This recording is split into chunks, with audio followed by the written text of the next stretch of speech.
Mereka nggak mau kalian tahu tentang kebenaran. Di sini gue pengen bahas tentang apa yang telah terjadi kehidupan pribadi gue, baik di sosial media dan di dunia nyata. Di sini gue lihat ada serangan pembunuhan karakter yang sistematis dan beruntun. Serangan pembunuhan karakter ini itu mencoba untuk mendiskreditkan gue dari berbagai macam aspek. Contohnya yang pertama yang kalian mungkin banyak tahu, yang mungkin ada banyak dari kalian yang bahkan masih komen di sini, yaitu gue adalah orang drop out dari Universitas Bina Nusantara. Ini artikel pertama kali keluar di media besar sebelum di pick up di TikTok dan di repost sama orang-orang. Ada media besar yang bilang bahwa gue drop out dari Bina Nusantara, di drop out lebih tepatnya, dan dikasih buktinya situ bahwa gue mahasiswa yang drop out. Tapi apakah itu yang sebenarnya? Apakah gue dikeluarkan dari Universitas Binus? Jawabannya tidak. Di sini kalian bisa konfirmasi langsung ke universitasnya, di mana gue ditawarkan beberapa program yang memudahkan gue kalau gue adalah seorang pengusaha. Jadi alasan sebenarnya gue kenapa gue drop out dari kampus adalah gue waktu itu punya marketing agency dan punya startup yang sudah 20-30 karyawan. Pilihan gue antara melanjutkan kampus atau ngurusin ini perusahaan yang udah ada 20 karyawan di dalamnya.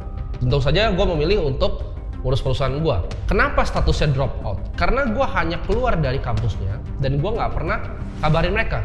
Gue nggak pernah balik lagi, bahkan gue sering di chat sama mereka dan gue gak pernah balas. Tapi hubungan pribadi gue bahkan sama beberapa dosen dari universitasnya itu masih baik. Kalian bisa tanya juga mungkin anak-anak yang seangkatan gue, apakah gue di drop out atau gue yang keluar. Tapi uniknya cerita di media itu seolah-olah itu dipelintir semuanya bahwa gue anak yang gak mampu kuliah ya, nggak bisa secara akademisi dan dikeluarkan oleh kampusnya. Ini adalah standar pembunuhan karakter paling gampang di dunia politisi. Kalau kalian tahu, waktu zaman dulu Bu Susi, ya kan dibilang, oh lulusan SD, untuk didiskreditkan. Ini standar playbook ad hominem yang menyerang orangnya, bukan menyerang opini dari orangnya. Itu yang pertama ya. Lalu ada yang kedua, dibuat narasi seolah-olah gue adalah anak dari orang tua kaya, anak dari uang bapak. Ini tuh bahkan tercermin balik lagi dari media-media. Jadi kenapa bisa ada komentar seperti itu? Karena mulainya pertama di media besar. Timothy Ronald, jangan dengerin Timothy Ronald ya kan, anak dari orang tua kaya. Ternyata kalian ditipu sama motivator padahal anak dari orang kaya. Buat apa?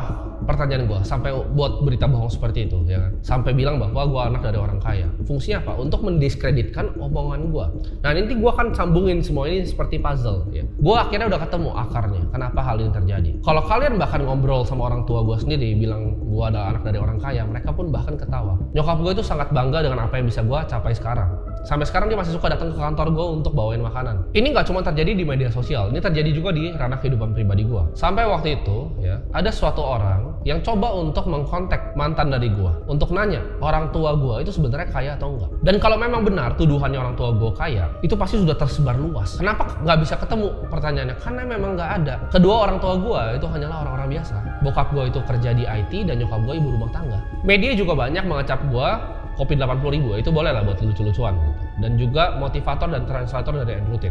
Tapi kenapa pembunuhan karakternya itu dicoba secara sangat sistematis? Dari dicoba diskreditkan apa yang diomongkan, jadi orang bisa ngomong, oh anak DO lu gitu kan, anak DO lu, oh lu anak orang kaya. Pertanyaannya, coba kalian berpikir secara kritis. Berarti ada hal dari yang gue omongkan keluar, yang ada pihak-pihak tertentu itu merasa terganggu dan gak mau kalian tahu. Mereka gak mau kalian tahu kebenaran. Yang gue ngomongin dari mulut gue, itu ada dampaknya untuk mereka. Maka itu mereka mencoba untuk mendiskreditkan gue dengan segala macam cara.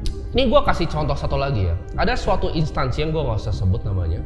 Dia mendiskreditkan gue di media sosial secara luas. Instansi yang sama yang meminta gue, ini gue revisi katanya, bukan meminta, mengemis gue 2 tahun lalu untuk datang ke acaranya, untuk promosiin acaranya dan datang sebagai pembicara. Ini instansi yang sama. Kenapa? Karena 2 tahun lalu gue di pihak mereka. Instansi yang sama ini bahkan punya akun yang mereka sebut project untuk mencemari nama baik gue ya, bikin bilang mobil gue sewa dan lain-lain. Ini akun dari instansi tersebut. Ini kalian mungkin dengarnya apa gue mau coba jadi orang konspirasi teoris gila gitu kan? Nggak masalah gue. Tapi hal ini banyak banget terjadi ya di luar sana. Ketika ada orang ngomong sesuatu yang menurut beberapa pihak ya itu mengganggu mereka, mereka akan lakukan berbagai macam cara. Salah satunya adalah meng-cancel mereka di sosial media. Dan ini banyak banget terjadi, mau di luar negeri ataupun di Indonesia. Kita lihat kronologisnya dulu ya. Dulu gue adalah orang yang dikenal sebagai investor saham. Di Januari, Desember tepatnya, Desember 2022, gue mulai ekstrim masuk ke dunia cryptocurrency. Tapi kripto itu bukan sesuatu yang mereka benci. Yang mereka benci adalah beberapa kata-kata gue yang bisa merusak tatanan negara. Contohnya ada 2. Satu, ya, gue viral tuh di saat gue bikin video dan keluar dari mulut gue, obligasi adalah instrumen untuk orang bodoh, itu yang pertama. Dan yang kedua, di saat gue mulai vokal bahas tentang inflasi itu adalah penipuan dan inflasi adalah perampokan, gue selalu bilang kemiskinan struktural itu simple, nggak ribet seperti yang kalian kira. Itu cuma UMR-nya nggak naik dan uang kalian dirampok 10% sama inflasi. That's it. Itu alasan kenapa banyak rakyat miskin, karena uangnya dirampok setiap tahunnya 10%. Ini gue sadar kenapa, karena bahkan ada satu apart, agen penjual reksadana paling besar mungkin di Indonesia, yang secara spesifik ya, KOL campaign-nya untuk mendiskreditkan gue, untuk depannya bilang, oh apakah obligasi itu orang bodoh? Kenapa? Karena gue punya briefnya di tangan gue ada orang di sana. Briefnya untuk KOL mereka yang dibayar murah ini sama mereka, itu sama semuanya. Kalian bisa cek, sama semuanya untuk promosi obligasi negara. Bahkan, di saat gue bikin video itu, orang yang dulunya gue kira mentor dari gue, itu telepon gue. Dia bilang suruh take down videonya. Gue tanya, kenapa? Gue challenge, gue bilang, gue nggak merasa gue salah. Di saat suku bunga naik kayak gini, interest rate tinggi, obligasi memang adalah instrumen untuk orang bodoh. Dan dia pun setuju, tapi dia suruh gue take down. Kenapa? Karena dia bilang, ini mengganggu kepentingan aset manajemen A, B, C, dan D. Karena mereka bayar bonds besar di Indonesia. Jadi orang-orang dulu yang gue dekat, sejak gue mengeluarkan itu, mereka juga mungkin ada beberapa yang merasa terganggu. Tapi itu gue rasa itu adalah fakta yang gue harus keluarkan. Dan semuanya itu kalau kalian tarik runtutannya itu dimulai di bulan Maret. Tepat persis di saat gue mulai bikin video itu. Di saat gue mulai vokal tentang inflasi, di saat gue mulai vokal tentang obligasi, di saat gue mulai ngomong, oh lu mendingan beli USD dibanding obligasinya Indonesia. Kenapa? Karena USD IDR kalahnya juga udah jauh banget gitu. Dunia akan move ke stronger currency, dan gue rasa mereka nggak mau kalian tahu. Jadi mungkin ini step 1 dari apa yang mereka lakukan, yaitu mereka mencoba untuk mendiskreditkan dengan meng-cancel. Gue belum tahu apa step 2, step 3, atau step 4 yang mereka akan lakukan ke depannya. Mungkin akan keluar yang lebih, gue nggak tahu. Cuma kalian bayangin nggak, kalau misalnya ini, mobil gue aja dibilang sewa. Kebetulan semua yang gue lakukan, itu nggak ada yang salah.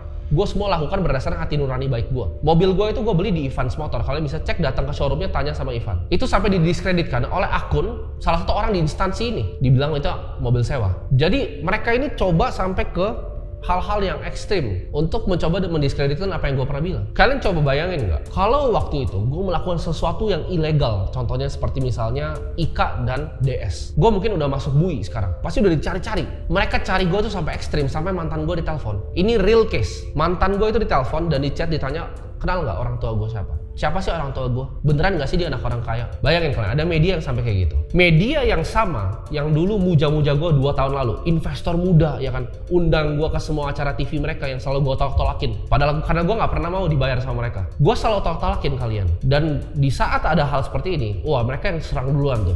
Kalian perhatiin, bertubi-tubi. Ini motivator blunder ya kan, ini siapa sih orang tua dia dan lain-lain. Media yang sama, yang mohon-mohon gue untuk dapat komentar 2 tahun lalu. Instansi yang sama, yang mohon, gue ulang lagi kata-katanya, ngemis ke personal assistant gue supaya gue bisa datang ke acara mereka. Itu mendiskreditkan gue di Twitter. Kalian mungkin ada yang tanya, buat apa sih sebenarnya gue bikin edukasi seperti ini, bahkan membahayakan gue sendiri. Kenapa? Lu kan katanya udah kaya bang. Secara teknis ya, kalau ibaratnya nih, gue mau udahan aja ini semua, bunga dari Ethereum yang gue staking, itu gue bisa hidup sampai gue mati 2 kali, mati 3 kali. Gak akan habis uang gue. Kalian lihat aja, gue syuting ini di family office gue sendiri. Jadi pertanyaannya kenapa? Karena gue itu mungkin terkutuk ya. Gue gak suka kalau hidup gue itu, gue gak melakukan sesuatu yang menarik untuk gue. Gue akan cepat sekali mengalami yang namanya bosan di apapun yang gue kerjakan dari dulu. Jadi kalau gue rasa ini bukan something yang gue bener-bener passionate untuk mengedukasi kalian, untuk kasih tahu, karena gue gatel gitu, terlalu banyak alasan orang tuh nggak bisa jadi kaya kenapa gitu, kemiskinan struktural, ABCDF, simple banget, inflasi 10%, gaji lu nggak naik, itu variabel yang sangat sederhana gue rasa, dan inflasi itu adalah sebuah angka fix. Kalian belajar dari mana itu yang bikin basket itu? Inflasi itu adalah vektor, lu nggak bisa bikin inflasi sebagai skalar seperti itu. Jadi dengan adanya video ini, gue pengen kalian tahu ya, bahwa effort yang dilakukan para mereka ini, ya gue sebutnya mereka aja karena banyak banget, gue bilang tadi ada apart yang coba untuk bikin brief KOL-nya untuk menghina gue, ada instansi pemerintah yang menghina gue juga di Twitter, media-media besar, oh semuanya udah ikutan. Unik nggak kenapa? Pas dulu gue dukung mereka, ayo kita semangat beli obligasi, walaupun gue nggak pernah beli ya dari dulu ya, oh mereka dukung gue. Di saat gue mulai kasih tahu tentang fakta dan kebenaran, mereka coba untuk tutup mulut gue, tapi sepertinya gagal. Kalian boleh bilang gue gila, tapi kita bisa lihat tokoh-tokoh seperti mungkin Julian Assange dan lain-lain. Ujungnya Julian Assange itu pernah bahkan kena kasus pemerkosaan yang akhirnya case file ditarik lagi 9 tahun lalu. Dan gue nggak tahu mungkin apa yang terjadi sama gue, mereka akan coba bikin kasus apa dari gue. Intinya ini udah cukup lumayan ekstrim ya. Sampai gue juga udah pernah bikin laporan polisi ke salah satu orang yang mau mencoba untuk menyebarkan berita bohong terhadap gue. Jadi dengan gue melakukan ini, sebenarnya gue mengambil resiko untuk diri gue sendiri ya. Tapi kalian lain kali, setiap kali ada sesuatu yang dikeluarkan oleh media, kalau kalian mau jadi orang yang berbeda dalam hidup, coba kalian ambil jeda dulu. Kalian pikir secara kritis. Kenapa media itu mau framing orang ini seperti ini? Kalian coba pikir, buat apa sih gue dikeluarkan seperti itu, gue drop out? Atau anak orang kaya yang jelas-jelas adalah berita bohong. Kalian coba pikir secara kritis.